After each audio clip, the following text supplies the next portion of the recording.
EO नगर पंचायत जोया आप बीती सुनाते घर पर हुई बेहोश। बता दें कि अमरोहा जनपद के जोया कस्बे के नगर पंचायत जोया के अधिशासी अधिकारी दीपिका शुक्ला ने पिछले कुछ दिनों से अपने आप को टॉर्चर करने की बात कही। जब आज पत्रकारों की टीम उनसे बात करने उनके घर पर पहुंची तो बातचीत करते समय वो अपनी आप बीती सुनाते हुए बेहोश हो गईं। इस दौरान वहां पर मौजूद उनसे बात करने आई महिला थाने के अध्यक्ष और उनकी एक साथी पुलिसकर्मी ने उनको उठाकर बिस्तर पर लेटाया, जहां पर वो अभी आराम की मुद्रा में हैं।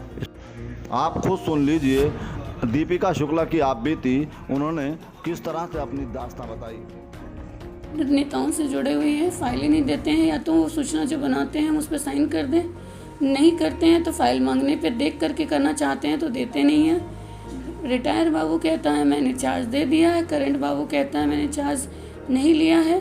अब हमारे पास कोई ऑप्शन नहीं, चाहे प्रधानमंत्री आवास की फाइल हो मुझे मिलती नहीं, लिख करके आगे भी लेटर देते हैं उस पर कोई कार्रवाई नहीं हो पाई। और इस तरह से सख्ती करती हूँ, चाहती हूँ कि थोड़ा सा जेन्युइन हो, पब्लिक के बीच आप पता कर सकते हो कि ज़्यादा से ज़्यादा काम करती हूँ। कई बार ऐसी सिचुएशन है कि मैं अमरोहा जो है पैदल दौड़ते हुए गई हूँ, मॉर्निंग वॉक 5 बजे 6 बजे लगातार व्यवस्था को मैं सही करने की कोशिश किया, शायद उसी की ये सज़ा मिल रही है मुझे। और थोड़ा नियम अप्लाई किया और जब इन्हें लगा कि हम सख्ती से काम करेंगे, नियम अप्लाई करेंगे, तो इन्होंने जो है 2-3 महीने बाद से ही मेरे ट्रांसफ़र में लग गए, क्योंकि शासन की पॉलिसी टफ है, शासन कड़ाई से कर रहा है काम, ट्रांसफ़र नहीं करा पाए। तो इन्होंने लगातार मेरी फर्जी शिकायतें कर करके एक्सप्लॉयटेशन करना शुरू किया। हमने तब भी कुछ नहीं किया, काम करते रहे, सपोर्ट भी कभी कभी बीच बीच में डीएम सर से मिलते रहे, सपोर्ट मिलता रहा, लेकिन पूरी बात हम नहीं बता पाए। डीएम सर भी बहुत व्यस्त रहे, हम लेटर लिख करके एलवीसी के ज़रिए डीएम सर के स्तर पर भेजते रहे। कई बार हम सपोर्ट मांगे, वहाँ से सपोर्ट नहीं मिला। स्थिति ये हो गई कि दबाव बनाते बनाते एकदम टॉर्चर किया जाता रहा। कभी फाइल से पन्ने गायब कर लिए जा रहे हैं, कभी मेरी ही कमियाँ दिखा दी जाती है। और अब तो सिचुएशन ये हो गई कि मुझे हटाने के लिए कुछ लोग परसों भी कर रहे हैं। घर गई थी पापा को, मेरे पापा तबीयत ख़राब थी, काफ़ी बूढ़े हो गए, तो उनको दिखाने मैदान था गई। जब वहाँ गई तो लौट के आती हूँ तो पता चलता है कि मुझ पर SC एक्ट की कार्रवाई चल रही है, जबकि कर्मचारियों को मैं आपको फ़ोटोग्राफ दिखा सकती हूँ। ऐसी ऐसी फ़ोटोग्राफ्स हैं जो मेरे परिवार की फ़ोटोग्राफ दिखाई पड़ेंगी आपको। कोई मेरे दाएं बैठा है, कोई बाएं बैठा है, कोई मेरे हाथ पकड़ के अपने ऊपर आशीर्वाद ले रहा है। इतना लगाव रखने के बावजूद उसमें से 1-2 कर्मचारियों को लालच दे करके मिला लिया गया और उसके बाद मेरे ऊपर SC एक्ट की कार्रवाई शुरू कर दी गई। बोर्ड मीटिंग होती है, चाहती हूँ कि लीगल हो, वहाँ भी मेंबर अपने हिसाब से चलते हैं। कुछ मेंबर सही हैं लेकिन कुछ ऐसे हैं कि बिल्कुल वो अपनी तानाशाही चलाते हैं। सब आपका लड़ाई किससे है? लड़ाई आपकी फाइट है जो जिला पंचायत में है किस लड़ाई आपकी? एक्चुअली नगर पंचायत में 1-2 स्टाफ हैं जो हम मनमानी कर रहे हैं, बाकी छोटे स्टाफ उनको इतनी समझ नहीं है। उनका नाम क्या है? उनका नाम क्या है और कौन नगर पंचायत अध्यक्ष है?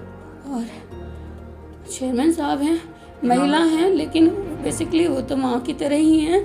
वो उनके पति का इन्वॉल्वमेंट, उनके परिवार का इन्वॉल्वमेंट, मेरी ज्वाइनिंग से पहले ऑफिस में शराबबाजी होती थी, मैंने सख्ती करके सब कुछ रोका, इस स्थिति को थोड़ा नॉर्मल किया, जिसकी वजह से वो डाइजेस्ट नहीं कर पा रहे। जाहिद भैया उनके जो हस्बैंड हैं चेयरमैन साहब के, जाहिद हुसैन, थोड़ा सा वो बैक से परेशान कर रहे हैं, पीछे सामने कुछ अपने मेंबर्स को लगा देते हैं और इस तरह से एक्सप्लॉइट करते हैं। जो आपका कानून जो है किसी बाबू से है ना? विजय प्रसाद एक बाबू भी हैं, जो कभी अभी कमिश्नर साहब का दौरा हुआ था तो उन्होंने फाइल के पन्ने तक फाड़ लेते हैं, कुछ भी मांगो, स्पष्टीकरण मांगते हैं, जवाब ही नहीं। किसके पास जाएं? हमारे पास अधिकार है नहीं, हम सस्पेंड नहीं कर सकते, कोई दंड नहीं दे पा रहे हैं, हम लिखने के अलावा क्या करें? लिखते हैं, कोई एक्शन नहीं होता, सब लोकल का स्टाफ है। अब आप जो है बेहोश हुई थी डीएम साहब, क्या मामला था? मामला ये है कि हम लगातार परेशान किए जा रहे हैं, जांच कर रहे हैं, कोई बात नहीं करें, लेकिन 1-2 कर्मचारी जो मेरे साथ भी होते हैं उन्हें भी टॉर्चर किया गया। कल गई थी डीएम सर के पास क्योंकि मुझे पता चल रहा था कि मेरे पीछा किया जा रहा है। मेरे घर के आसपास भी कुछ लोग आए थे जो सस्पेक्टेड थे। जब मैं डर गई फिर मैंने डीएम सर को मैसेज किया कि sir I am not safe, please protect me. तो डीएम सर भी ने तुरंत बुलाया मुझे, बोले आओ पूरी बात बताओ मुझे क्या मैटर है।